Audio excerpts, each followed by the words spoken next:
Okay, joined by Templeogue Synge St manager Mike Fitzpatrick here at Parnell Park after their Go Ahead Dublin Senior 1 Football Championship draw against Raheny here. A brilliant comeback for Templeogue Synge St. 113 to 3-7 the final score here in the game. Have you managed to catch your breath after that?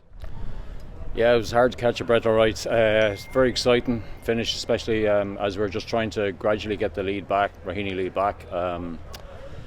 We're just disappointed with the first half performance. Only scored 1 point with a lot of possession in the first 15 minutes, didn't make a count on the scoreboard, and just lost too many possessions. And then Raheny took advantage of that in the second quarter. They piled on 4 or 5 points. We thought we were doing quite well, halfway through the first half, but then the second quarter, Raheny just punished us when we made mistakes. But we knew there was a fair old breeze blowing out there, so we knew we pushed some of our stronger players further up the pitch. Niall went to 11. Killian O'Gara pushed further up. Yeah, we wanted to get Lorcan on the ball as much as possible, obviously, and he was really good. It's obviously hard to get the ball to the inside forwards because the Kevin Byrne there at the back, or Sean Byrne, very tight marker. Jerry Canavan managed to get 2 goals there in the second half. Lorcan got a goal as well, so it just gave us a chance. We're, I suppose, really pleased. We scored 3 goals against them in the league, but we just came up short by 1 point. So to get 3 goals again today and get something out of the game is fantastic. Keeps the chance of retaining a championship status for next year alive, and a lovely game to look forward to now against Crokes. Yeah, absolutely. At 7 points to 1 down at half time, 1-8 to 2 points was the score, about 34 minutes in the clock, just after Raheny scored their goal.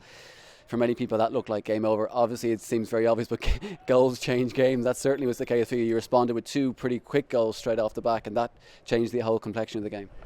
Absolutely. I mean, a lot of that is about trying to get the right guys on the ball in the right positions, and we were fortunate, I suppose, that Lorcan came into it quite a bit there, and Jerry Canavan scored 2 goals along with 1 from Lorcan. So I was just trying to transition quickly from defence to attack, and before they can get lots of bodies back. And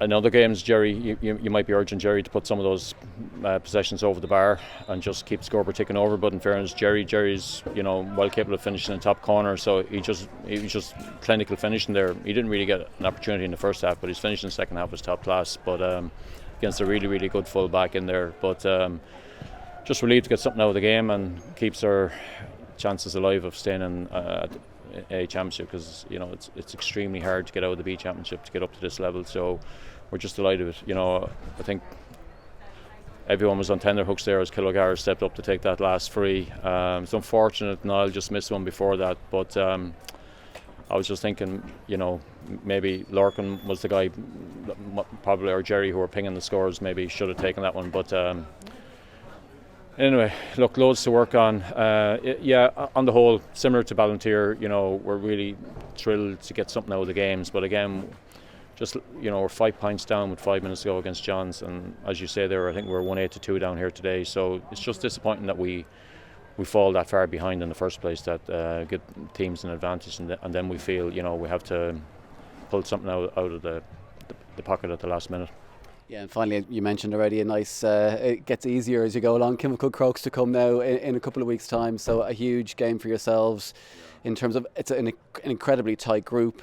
All 4 teams, very, very, very tight in particular. The teams outside of Chemical Crokes especially, so it's a huge game for yourselves in 2 weeks' time.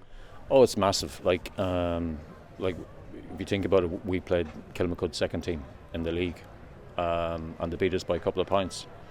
Obviously we have a different team here today, but I mean it's just massive. Like they've quality all over the pitch. Like Dan O'Brien is probably one of the best at club level, probably one of the best defenders and best players at transitioning from defence to attack, and he can deliver a ball from the half back line up to the half forwards and bypass 6 or 7 opposition players, and probably no one in Dublin football can do that like him. He's just lethal on the transitions. So, but they've got quality all over the place.